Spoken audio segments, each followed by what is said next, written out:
ರೀತಿ ಆಹ್ವಾನ ಮಾಡಿದ್ವಿ, ಇನ್ವೈಟ್ ಮಾಡಿದ್ವಿ. ಒಬ್ಬರೆಲ್ಲ ಸಾಕಷ್ಟು ಜನ ಬರ್ತಾರೆ. ಇದನ್ನು ಫಿಕ್ಸ್ ಮಾಡಿ ವಿಜೃಂಭಣೆಯಿಂದ ದೊಡ್ಡ ಮಟ್ಟದಲ್ಲಿ ಪಕ್ಷಕ್ಕೆ ಸೇರ್ಪಡೆ ಮಾಡ್ತಾರೆ. ಇದೇನು ಔತಣ ಸೋವಾರ್ದ ಭೇಟಿ ಎಲ್ಲ ಇದು ರಾಜಕೀಯದ ಭೇಟಿನೇ. ಯಾಕೆ ಹೇಳೋದು, ಸುಮ್ಮನೆ ಬಂದೆ ಅದೇನೋ ನೋಡಿದೆ, ರಾಜಕೀಯ ಮಾಡಕ್ಕೆ ಬಂದಿದ್ವಿ, ಕರ್ಕೊಂಡು ಹೋಗಕ್ಕೆ ಬಂದಿದ್ವಿ, ಕರ್ಕೊಂಡು ಹೋಗ್ತಾ ಇದೀವಿ. ದೊಡ್ಡದಾಗ ಹಬ್ಬ ಮಾಡ್ತೀವಿ. ಅಲ್ಲ, ಮೊದಲು ನಿಮ್ಮ ಜೊತೆಗೆ ಇದ್ದಂಥವ್ರು, ಜೊತೆಲೇ ಇದ್ದಂಥವ್ರು ರಾಜಕೀಯ ಕುತಂತ್ರಕ್ಕೆ ಇವರೆಲ್ಲ ಬಲಿಯಾದವರು. ರಾಜಕಾರಣ ಅಂದ್ರೆ ದೂರ ಹೇಳೋದು ಅಂತಾರೆ, ಹಿಂದಿಬ್ಬರಿಗೆ ತಂದಿಡೋದು ಅಂತಾರೆ. ಅದ್ರ ಭಾಗ ಇವೆಲ್ಲ. ನನ್ನಲ್ಲಿ ಏನಿತ್ತು, ಬೈದ್ರೆ ಇಲ್ಲ ಗನ್ಮೆನ್ ಇನ್ನೊಂದು ಸ್ಟೇಟ್ಮೆಂಟ್ ಒಳಗಡೆ ಇನ್ನೊಂದು ಹೇಳೋದು, ಇಂಥವೆಲ್ಲ ಆಗ್ತಾವೆ ರಾಜಕಾರಣದಲ್ಲಿ ಸಾಮಾನ್ಯ. ಆ ಟೈಮಲ್ಲಿ ನಮ್ಮ ಟೈಮ್ ಬ್ಯಾಡ್ ಟೈಮು ಇಲ್ಲ ಮಾಲೂರ್ದು ದುರದೃಷ್ಟನೋ ಆಗೋಗಿತ್ತು. ನನ್ನ ನಾವು ಏನು ಹಳೇದನ್ನ ತಿಂದ ಏನು ಮಾಡೋಕ್ಕಾಗಲ್ಲ, ಹೊಸದನ್ನ ತಿಂತೀವಿ. ಹಳುಬರೆಲ್ಲ ತಿರ್ಗಾ ಒಂದಾಗ್ತಾ ಇದೀವಿ. ಹಳುಬರು ನಾನು ಒಬ್ಬನೇ ಎಲ್ಲ, ನನಗೆ ಪ್ರಕಾರ ಫೋನ್ಗಳು ಮಾಡ್ತಾ ಇದ್ದಾರೆ. ಬೇರೆ ಪಕ್ಷದಲ್ಲಿ ಯಾರು ಇರ್ತಾರೆ ಅನ್ನೋ ಟೈಮ್ ಆಗ್ತದೆ. ಅಷ್ಟು ಜನ ಫೋನ್ ಮಾಡ್ತಾರೆ. ಇವ್ರಿಗೆ ಎಷ್ಟು ಜನ ಫೋನ್ ಮಾಡಿದ್ದಾರೆ ಕೇಳಿ. ಕಾಂಗ್ರೆಸ್ನವ್ರು ಕಾಂಗ್ರೆಸ್ನವರಾಗ್ಬೋದು, ಬೇರೆ ಬೇರೆ ಪಕ್ಷಗಳಲ್ಲಿ ಗುರುತಿಸ್ಕೊಂಡಿದ್ರು. ಅವರು ಕೂಡ JDSಗೆ ನಮ್ಮಲ್ಲಿ ಇರ್ತಾರೆ. ಎಲ್ಲ ಎರಡು ಒಂದೇ JDS ಒಂದಾಗಿ ಎಲೆಕ್ಷನ್. ಈ ಭ್ರಷ್ಟಾಚಾರದ ವಿರುದ್ಧ ಇಡೀ ಮಾಲೂರು ದಂಗೆದ್ದಿದೆ. ಮೊನ್ನೆ ಬನ್ನಳ್ಳಿಗೆ ಬರಬೇಕಾಗಿತ್ತು, ಸುಮ್ಮನೆ ಹೋಗಿದ್ದು ಬನ್ನಳ್ಳಿಗೆ. ಸರ್ಕಾರ ಇಲ್ಲದೆ ಇರತಕ್ಕಂಥ ನ್ಯಾಷನಲ್ ಪ್ರೆಸಿಡೆಂಟ್ ಅವರು.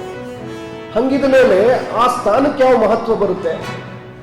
ಒಬ್ಬ ದಲಿತ ಸಮಾಜದ ವ್ಯಕ್ತಿಯನ್ನ ರಾಷ್ಟ್ರೀಯ ಅಧ್ಯಕ್ಷ ಅಂತೇಳಿ ಕೇವಲ ದಲಿತರ ವೋಟ್ ಬ್ಯಾಂಕ್ಗೋಸ್ಕರ ನೇಮಕ ಮಾಡಿಕೊಂಡು ಯಾವುದೇ ಅಧಿಕಾರನೇ ಇಲ್ಲದೆ ಇದ್ರೆ ನಿಜವಾಗ್ಲೂ ಆ ಸಮಾಜಕ್ಕೆ ಮತ್ತು ಆ ಹುದ್ದೆಗೆ ಮಾಡಿರ್ತಕ್ಕಂಥ ಅಪಮಾನ ಇದು.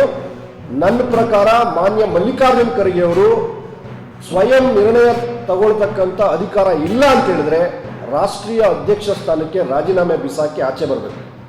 ಅದರ್ವೈಸ್ ಇಡೀ ಸಮುದಾಯಕ್ಕೆ ಮಾಡ್ತಕ್ಕಂಥ ಬಹಳ ದೊಡ್ಡ ಅವಮಾನ ಆಗುತ್ತೆ. ಕೇವಲ ನೆಪ ಮಾತ್ರಕ್ಕೆ ರಬ್ಬರ್ ಸ್ಟ್ಯಾಂಪ್ ಆಗಿ ಇವರು ರಾಷ್ಟ್ರೀಯ ಅಧ್ಯಕ್ಷರಾಗಿ ಕೂತ್ಕೊಳ್ತಕ್ಕಂಥದ್ದು ಇಡೀ ಸಮಾಜಕ್ಕೆ ಮಾಡ್ತಕ್ಕಂಥ ಅವಮಾನ ಇದೆ. ಈ ಇಷ್ಟು ವರ್ಷ ಈ ದೇಶಕ್ಕೆ ಸ್ವಾತಂತ್ರ್ಯ ಬಂದು 79 ವರ್ಷ ಆಗಿದೆ. 79 ವರ್ಷದಲ್ಲಿ ಒಬ್ಬ ರಾಷ್ಟ್ರೀಯ ಅಧ್ಯಕ್ಷ, ಕಾಂಗ್ರೆಸ್ನ ಅಧ್ಯಕ್ಷ ಒಂದು ನಿರ್ಣಯ ತಗೊಳಕ್ಕಾಗಲ್ಲ ಅಂತಂದ್ರೆ ಕಾಂಗ್ರೆಸ್ ಪಕ್ಷದ ಒಳಗಡೆ SC ST ಸಮುದಾಯದವರು ಎಷ್ಟು ಅಸಹಾಯಕರಾಗಿದ್ದಾರೆ ಅಂತ. ಅವರು MP ಗಳಾಗಿರ್ಲಿ, ಮಿನಿಸ್ಟ್ರಿಗಳಾಗಿರ್ಲಿ, ಅವರು ಯಾವುದೇ ದೊಡ್ಡ ದೊಡ್ಡ ಹುದ್ದೆಗಳಲ್ಲಿದ್ದರೂ ಕೂಡ ಅವರು ಎಷ್ಟು ಅಸಹಾಯಕರಾಗಿದ್ದಾರೆ ಅನ್ನೋದು ಮಲ್ಲಿಕಾರ್ಜುನ್ ಖರ್ಗೆ ಅವರಿಂದ ಸಾಬೀತಾಗಿದೆ. ಸೊ ಹಾಗಾಗಿ ಕಾಂಗ್ರೆಸ್ ಪಕ್ಷ, ಅದಕ್ಕೆ ಮಾನ್ಯವರು ಕಾಂಶಿರಾಮ್ ಸಾಹೇಬರು ಒಂದು ಮಾತು ಹೇಳಿದರು, ಕಾಂಗ್ರೆಸ್ ಅಥವಾ ಇತರೆ ಮನುವಾದಿ ಪಕ್ಷಗಳು ನಿಮಗೆ ಪೋಸ್ಟ್ಗಳನ್ನ ಕೊಡ್ಬೋದು, ಆದರೆ ಪವರ್ ಕೊಡಲ್ಲ ಅಂತೇಳಿ.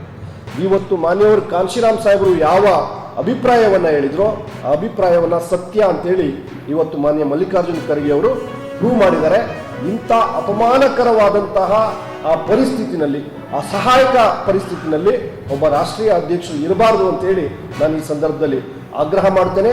ನೀವು ನಿರ್ಣಯ ತಗೊಳ್ಳೋಕ್ಕೆ ನಿಮಗೆ ಪವರ್ ಇಲ್ಲ ಅಂತ ಹೇಳಿದ್ರೆ ದಯಮಾಡಿ ದಲಿತ ಸಮಾಜಕ್ಕೆ ಅವಮಾನ ಮಾಡಬೇಡಿ, ರಾಜೀನಾಮೆ ಕೊಟ್ಟು ಆಚೆ ಬನ್ನಿ ಅಂತೇಳಿ ಈ ಸಂದರ್ಭದಲ್ಲಿ ಆಗ್ರಹ ಮಾಡ್ತೇನೆ.